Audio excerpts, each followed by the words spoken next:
Namo Tassa. This video is more about these modern days and maybe a reason why Dharma is declining, and specifically in the so-called Buddhist cultures and country, and more specifically the Theravada, which are probably losing the Dharma quite fast. First, on one side, as I have mentioned before, I want to talk also a little bit of a certain notion which I've experienced already too much there, and what I call spiritual racism, basically, and how Buddhists in Theravada countries, they like to think that they know the Dharma better because they are born with it, they have heard about it since they were young, it's part of their education. So intrinsically, they like to think that they would know it better than a Westerner. Just like every time I would show up anywhere, they are happy most of the time to see that the Westerner is interested in Dhamma, in practicing, especially when they see that you practice seriously.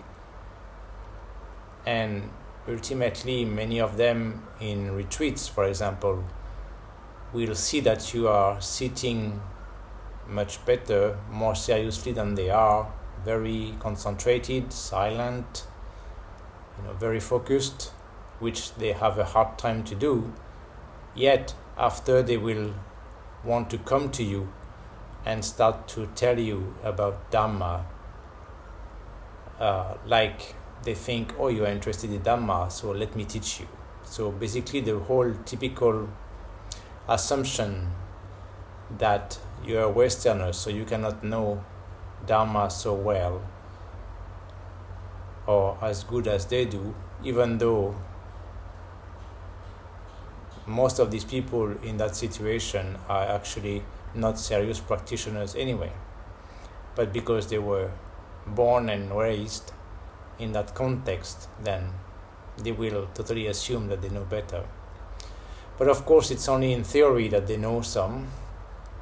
Many of them like to pray, so through the prayers, and they think it's enough. Of course, I will always say praying is not enough at all. It's not real Dhamma practice. It's light Dhamma practice in some ways. Then they only learn and understand at their own level, right? But most of them don't practice seriously, of course. Anyway, they surely don't have a daily practice, and once in a while they will go to a meditation retreat, meditation camp, just maybe to feel good about them, and basically always the same good cultural conditioning or brainwashing about making merits. They make often their lives more about making merits than trying to actually reach higher level themselves. And that's also a misunderstanding there. But basically, their simple mind that way consider that a foreigner cannot know Dhamma very well most of the time, or that Westerner can be just better than them overall in Dhamma, in knowledge and in practice. And especially to be a very advanced practitioner, then only also very advanced teachers or monks will actually be able to see that in you and respect that and appreciate it from humility.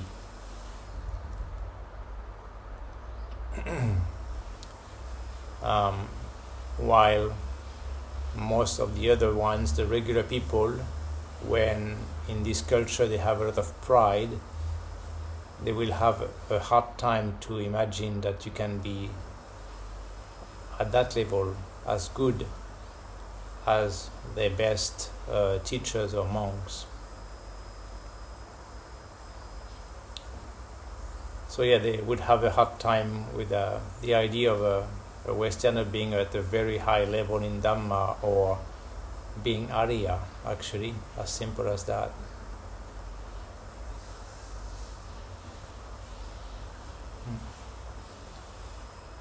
So there is kind of that, of course, regular ignorance, avisa, moha, and the typical Asian national pride that kind of hinders them to think that way.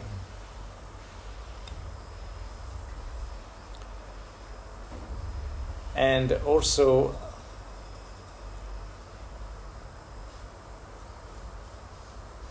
as for why many are not proficient with Dhamma practice, a specific example I will give right now, just like one more specifically, as I experience and I thought of a few times during the retreats, is that, for example, they have their addiction to the spicy food, and they don't understand that this might not help anyway. That's just the way they were raised. Again, that's part of the culture. They don't think twice about it, and they got the addiction, the tasty spicy food that they like. Of course, even if there could be a couple of healthy aspects to it, and that's fine, but they wouldn't think at all around that. So when I would ask myself for vegetarian and non-spicy, then they would see it just as a very annoying kind of, or complicated, difficult, like I'm being difficult in some ways, which I can understand. Like the monks themselves, for example, in that culture, they are supposed to just eat what they receive, what they are given, even though in some areas some monks will make a point to give the message out that they just want vegetarian food. Of course they are used to spices, so that's fine, but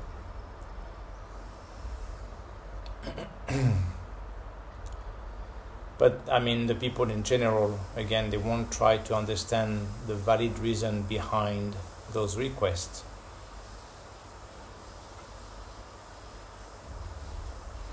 And in those cultures, people work very much by strong cultural conditioning. That's the way they are raised and educated for some reason also. And they don't have much ability to think outside the box. So they don't really understand someone who doesn't want to eat spicy food.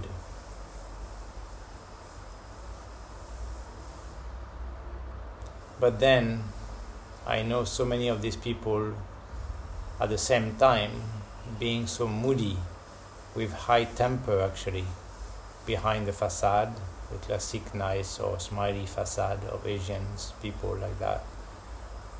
Why? Exactly because they have too much fire inside them, typically, in those culture, and a lot of repression somewhat because of the education. And of course, eating spicy food only add more fire inside, but they don't understand that. They don't think about that way. And that's why you can say, a very boiling head or boiling mind. It's like, it's kind of easily boiling or on the verge of boiling there.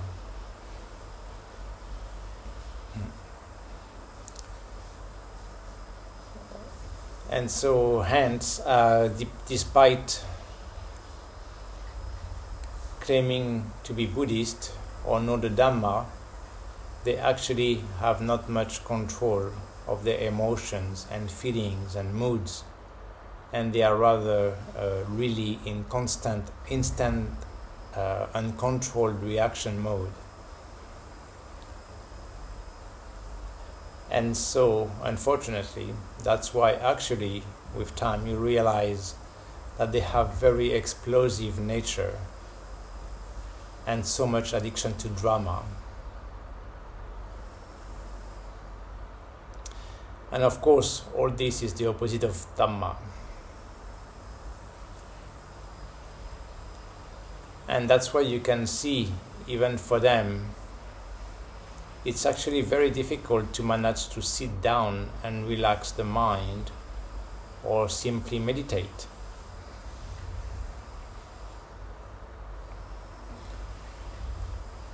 And again, of course, as much as there is an agenda in this society to go against that, to destroy more or as much as possible the Dharma,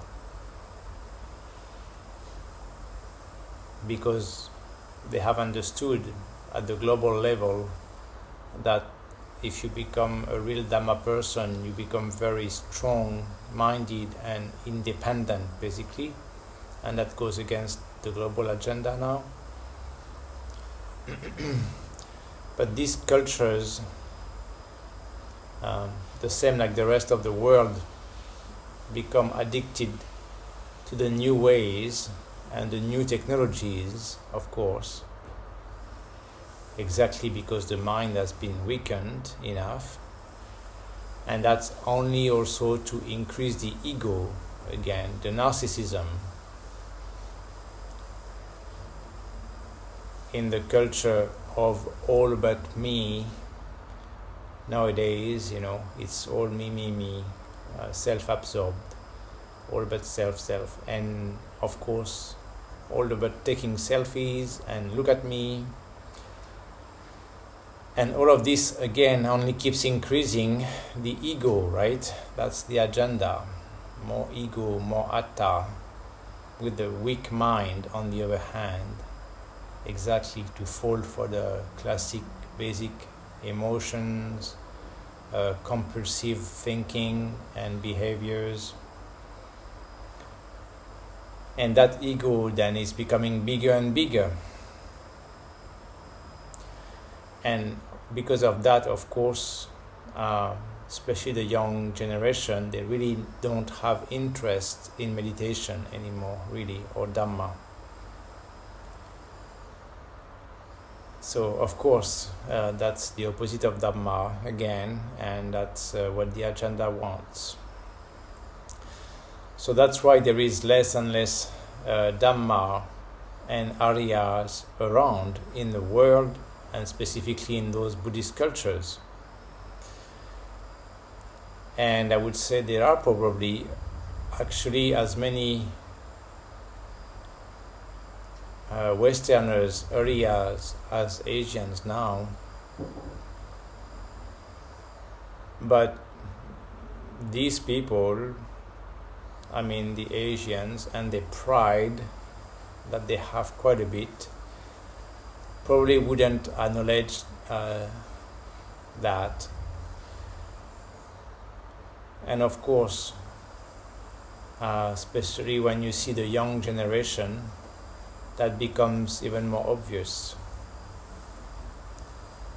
And you look at these young people actually taking those 7-day meditation retreat or 7-day meditation camp, because also it's still part of the culture. The parents, still more traditional, try to motivate them to do that, and that's the right thing to do for the guys especially to be a monk for at least 7 days when they are younger, usually.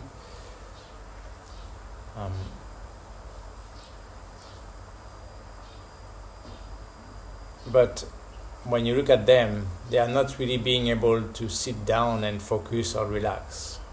It's really, really hard for them, the young ones especially. And they listen because that's what they are told, of course, to do there. You have to respect. There is the monk, the abbot, speaking, teaching.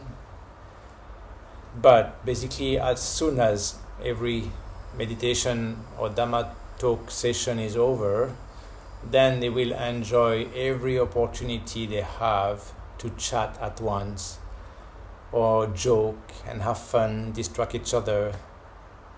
And of course, they will check the phone, even during then so-called meditation camp, because for them, in many of those regular contexts with a meditation retreat with monks at temples, it's still very, very loose about the rules like that.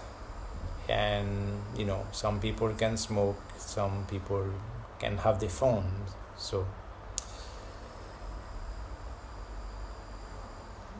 and that is again, as mentioned in other videos, a difference where Westerners can actually have a more disciplined mind, exactly from that different cultural education, in that sense where in the West you are told in a different way to or you actually get somewhat punished more if you don't pay enough attention or don't respect enough or whatever, so you develop a bit more discipline that way. But then in that sense, that might help to work better during meditation and to gain better results than many Asians that way. And then I will get a bit more specific again now about the young girls, even more so, as I see it around. In one way, they seem to have become more aggressive actually and moody in nature, and at the same time, of course, very obsessed with the self and the image as, unfortunately, again, the intended result from the agenda in place, right? All of this fake and superficial, with the hair, the nails, the makeup, trying to dress certain ways, trying to take the pose for the pictures, and basically trying to be sexy or whatever. And of course, all the selfies, me, and all these, they constantly take, every time, all the time. So concerned about the look, to post on social media, of course, and to try to get the attention. The wrong way, of course. All of this, again, is so much the opposite of Dhamma. And of course, this doesn't give good hope for the future of Dhamma. And more specifically, again, for girls as potential mothers, or at the same time, the original expression of love, metta. So this applies very much to women who originally and basically would be the one more inclined to the spiritual practice in one way as a soft side of the mind. As you would see also in most meditation retreats, usually the side of the woman has more people than men.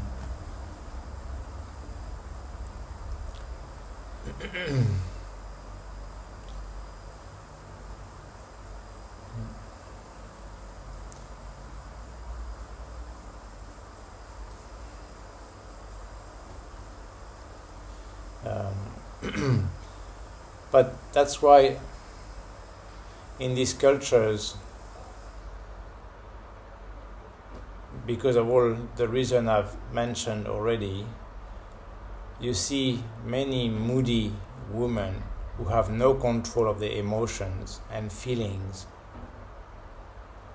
the moods, and they can be quite easily angry too, actually. And it's very instant, especially the young generation.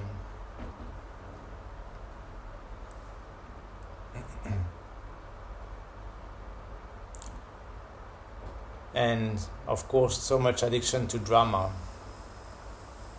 It's just like the testosterone levels are too high, or maybe the estrogen has changed, whatever. Again, of course, there can be hormonal reasons which are linked to the agenda and the lifestyle, the modern lifestyle, because of all the chemicals they put in their bodies with all the unhealthy junk food and drinks that they have, and of course all the makeup, all the cosmetic product full of chemicals. So of course we know all of these that are called hormone disruptors.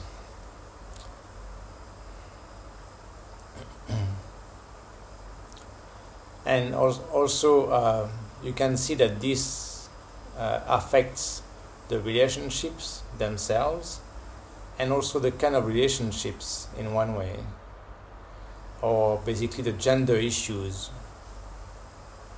which are a big thing actually in those cultures too, now especially.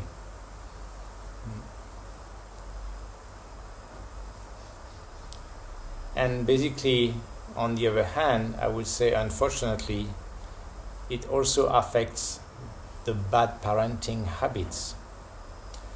Again, as I can witness too many times in these cultures, just like back in the old days with more primitive minds, actually, when the children have their own problems, their own little moods, even as babies, which is normal, most of the time the classic response is just straight big shouting at them. And of course this doesn't help. There is no pedagogy there at all. And of course that's not in line with Dhamma, the Dhamma mind. And confirms only that boiling, angry nature of these people, and how much they don't understand Dhamma, and their mind is actually at the opposite of Dhamma. So while as much as they can be strong women,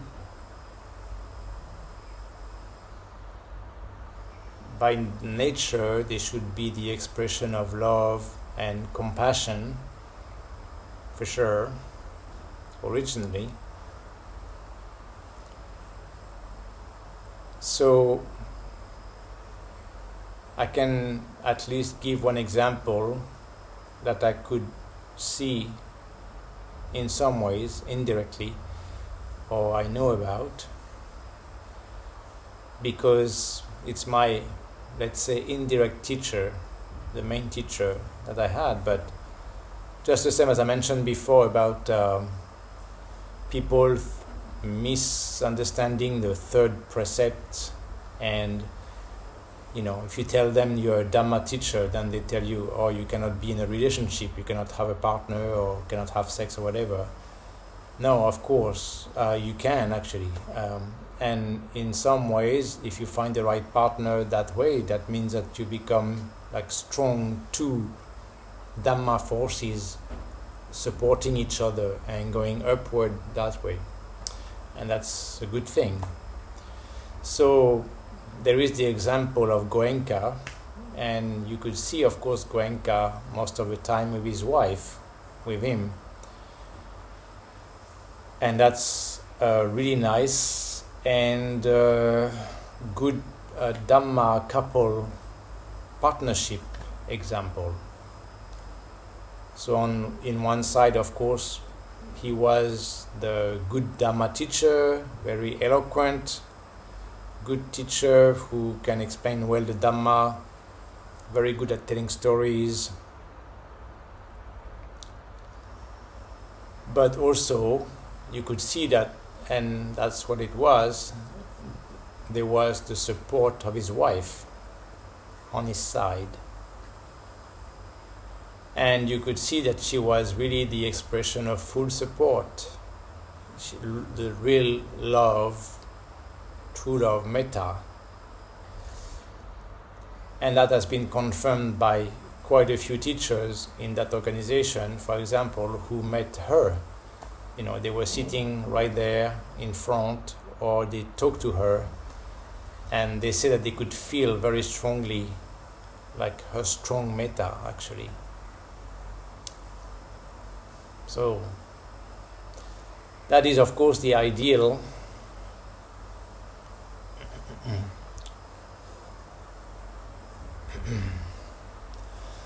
And basically that is to confirm why the Dhamma is declining so much in the so-called Buddhist countries too, as the global agenda and that its effect is working well on affecting those countries and those people and those cultures. Exactly managing to reach the typical addictive sides. And of course, especially the new generation, as the plan is meant to do, because they want to create a specific future world where there is as little Dhamma as possible, as I've explained before. The world agenda is to go at the opposite direction of Dhamma, because Dhamma makes strong mind, independent, very aware individuals. The world wants obedient, ignorant, modern slaves, so who are very addicted, of course, to whatever they will give them. And so they will keep them in the loop by making them sick and addicted, and procure them supposedly the cures only to make them more and addicted and more in the loop, keeping them in the loop. So also because by nature, in the cultural conditioning, they are meant to be weaker minded that way, and to be more obedient and good workers, then it creates that weaker mind which is more prone to all the basic addictions without even thinking twice about it. Yeah, for me it's quite amazing to see that around every day, and they don't really have the capacity to reflect on that, to question anything that they do or feel. I mean, sometimes they regret afterwards, but they really have zero capacity, zero strength to manage to control it and stop it at once, only after to regret and feel sorry for themselves. So, like they would tell you, oh, I just love these soda drinks. I love my sugar in my tea or my coffee. Now they drink and those energy drinks all the time. Even during meditation retreats, they have energy drinks. And of course there is the alcohol, the gambling that are typical for Asian cultures, that spicy or fried food, it's just like, oh, I love it. They don't even really think and manage to take distance. So they don't really question, they don't manage to think outside the box, take the distance, and to understand and to actually care about their health is not even a concern for them.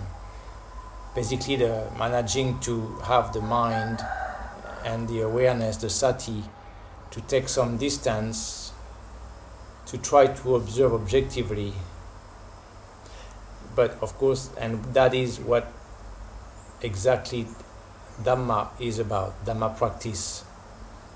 It's to learn to be present, aware with sati, observe objectively, and ultimately take distance from those feelings and emotions to be able to become neutral with upekkha, so that you will manage to get higher and higher with better concentration and discover more and more of that nature of the mind, that addictive and weak, ignorant nature of the mind, and why you have moha, lobha, and dosa. So that is to explain to these people and new generation why it is so difficult for them to try to relax the mind and practice meditation. And again, as it has always been and will always be, there is no way around. There is no shortcut or easy, lazy way to go around the practice. You need to have the motivation to make the effort and practice seriously for longer periods, steadily, regularly, to expect the benefits that you have heard about from the serious teachers. Of course, you have heard about these in your country, in your education, but Dhamma from the monks, from teachers, the benefits of Dhamma, of being a good Buddhist. But it requires the practice to not fall in the classic human moha, lobha, dosa way. So if you decide to change your lifestyle from all these distractions that increase your ego, the atta, and try to get healthy habits, to live a simple life, and try to focus as much as possible on everyday Dhamma. Don't need to be like, meditating all the time. Of course, for many, you don't have the opportunity. But everyday Dhamma, at least, which is according to the Eightfold Noble Path, that you can try to apply all the time. And not making it about narcissism and self. Then ideally, of course, take time to do serious silent meditations, retreats, sometime in between.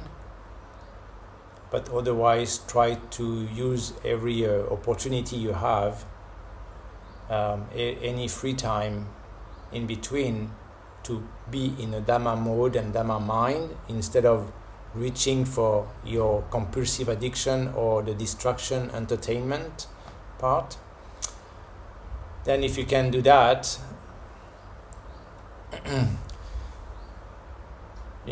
and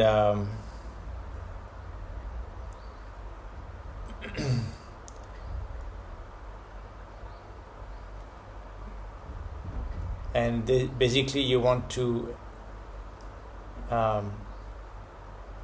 get your life in a healthy mode and aware mode, and grow up, and then you can consider yourself a true Dhamma person. So it is very clear and simple, actually. And of course, this is the law of nature too, that you cannot go around anyway, as it is with Dhamma. And of course, this is the law of karma, kan.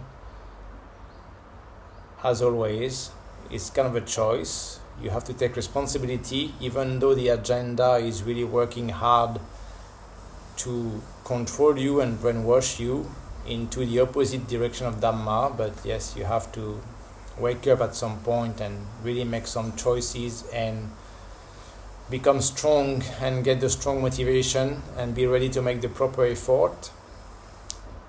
And again, that's a choice in one way, but it has to be made clearly there. And try to seize the opportunity as a human in this human life, especially if you have the Dhamma available for you. Then really seize it with a conscious mind, and then you can really reap the benefits of the right practice. So it will be the good karma, good can, as the law of nature wants. And one way or the other, it's always like this, that you will only reap what you sow. So it is up to you.